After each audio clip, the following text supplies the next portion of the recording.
Hello, so today's question is, can we drive this 2014 Model S Tesla 85 kilowatt hour, 500 miles in one day without incident?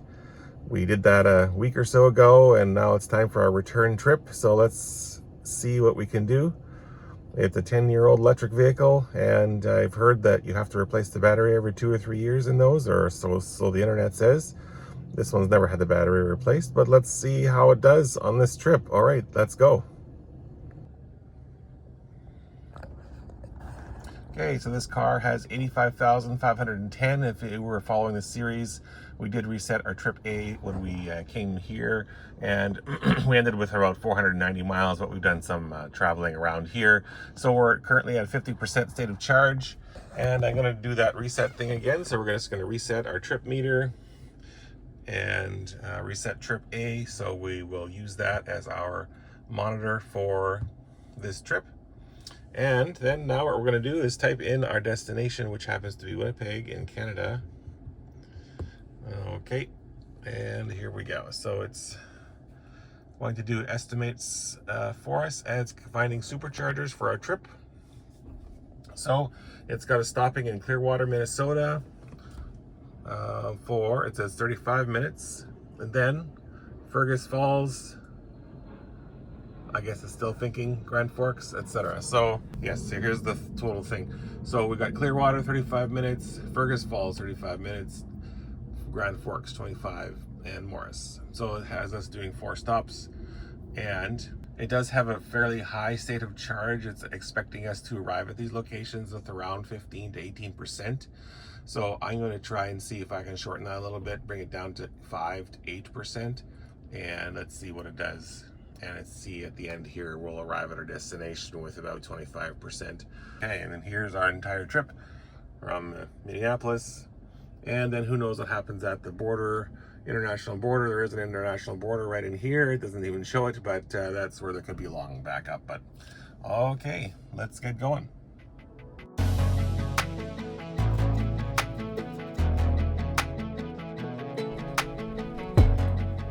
Okay, so we've been driving for over an hour, and we did do a couple stops on the way, so we took longer than we would have normally.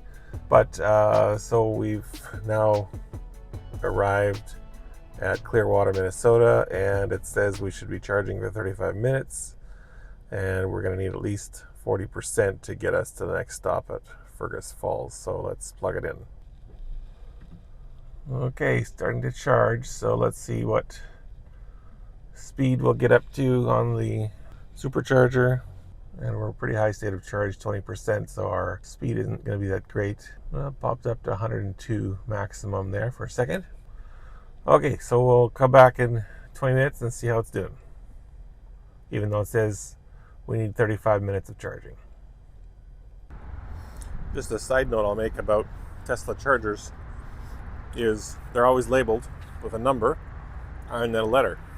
And this case here, 4A and 4B, they basically share power with each other. And if we go over to this other one over here, this one says 3A and 3B, so those ones share power. So what you should always try to do is leave a space between you and the next guy so that you're not sharing the power between your vehicles, and that will make sure that you have the maximum charging capacity. You're not being slowed down by the supercharging station itself. Your car is getting the maximum speed out of it. Okay, we've been here for exactly 30 minutes, and we're at 61% state of charge. And to continue our trip, it says we're going to be at 2% at our next charger, so I'm going to wait till that goes up to 5. So a couple more minutes, and then we'll be ready to go. Okay, update. We're now at the point where it says we're going to have 5% state of charge when we arrive at Fergus Falls, our next charging stop. So it brings us to 63%, and at 63%, our charging rate is 42 kilowatts. So let's get this unplugged and hit the road.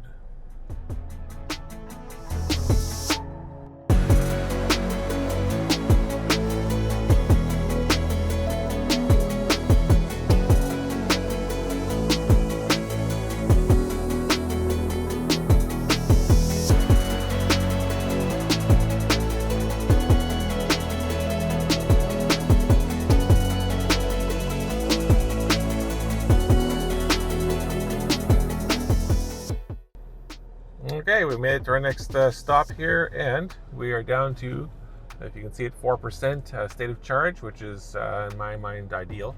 And since the last stop, we used 40.9 kilowatt hours. Our consumption was pretty high, 323 watt hours per kilometer. We went 126.9 miles.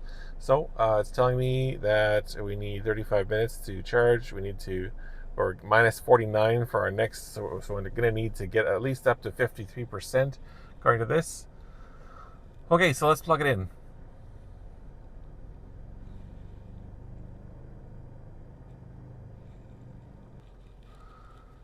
Starting to charge. Let's see how high it peaks out at here. With 4% state of charge, it should go up fairly good. 128. That's pretty good. I mean, the car is 10 years old. It's a Model S85. Of course, the brand new cars will hit 250. This car was never designed. There was never even any superchargers that could even do that at the time. So 125, 124. Yeah. So we're getting a fair bit of power here. And we'll check back in a little while. Okay, so I just finished lunch and came back, and it's been 39 minutes since we started charging. We're up to 62%, and it still says we should continue charging for 9 more minutes, but it estimates also that our next supercharger will arrive with 5% of charge. So I know Tesla doesn't recommend you cutting it that close, but that's fine with me. If I need to extend my range, I just slow down a little bit. And judging by this flag up here, the wind is going in our direction, so let's head on out.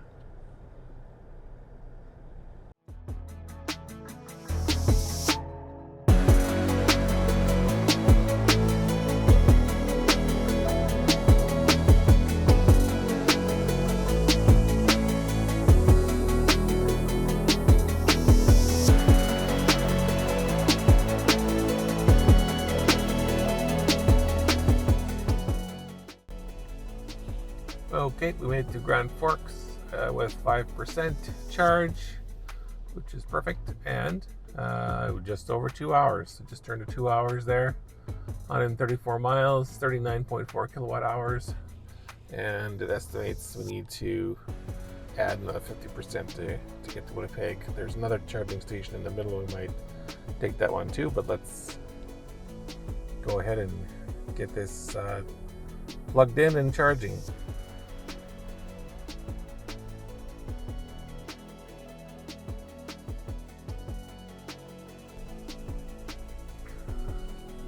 Ramping up.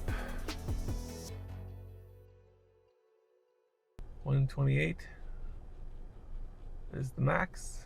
Okay. And the time right now is about 3:27. So it says we need 40 minutes. I'll give it half an hour and see where we're at. Okay, we're at 62% state of charge. We're charging at 42 kilowatts now, so probably time to unplug. And estimates we'll have 3% when we get to Winnipeg, although who knows, because there is a border crossing here, which can sometimes take a long time. That there's another supercharger in Morris if we need to use that as well. So let's unplug and continue on.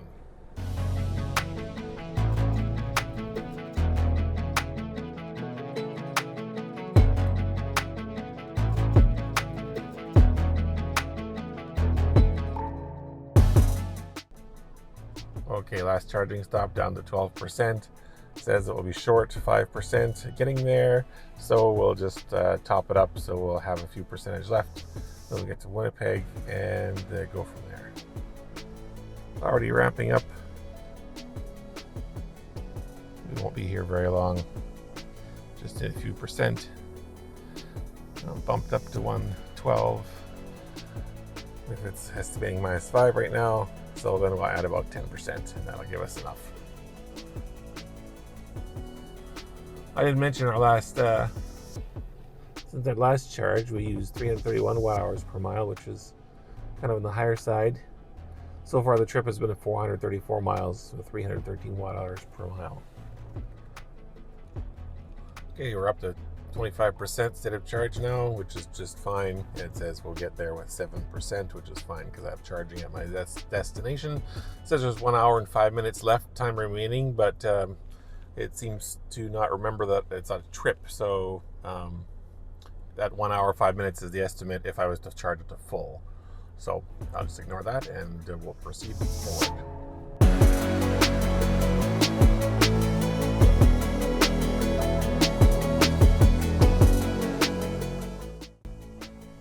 Okay, so we arrived at our final destination of 3% state of charge, and our last section of travel was 1 hour 6 minutes and 285 watt hours per mile, so that was pretty good. And overall on our entire trip we did 490.6 miles. We used 152 kilowatt hours of power and averaged 310 watt hours per mile. You may be wondering about the Trip B. I haven't reset that for a long time. It's at 375 watt hours per mile, and the reason there is because it's been driven in the winter a lot, so that takes a lot more power. So we've made it to our final destination. We drove almost 500 miles again today. If you didn't see the previous video, feel free to take a look at that. That was the trip going in the opposite direction. So the question remains, can you do a road trip in a 10-year-old Tesla? And it looks like you can. I mean, it won't be as fast as a modern Tesla with the higher speeds that they will charge at. This one maxed out, I think, at 125 or so kilowatts when it was a low state of charge, and it would taper off from there. The brand new Teslas will max out at 250 and they'll taper out from there. So you'll have a shorter stop, but if you're having any kind of a lunch break or something that takes a half an hour, even a car of this age will easily suit you for your road trips.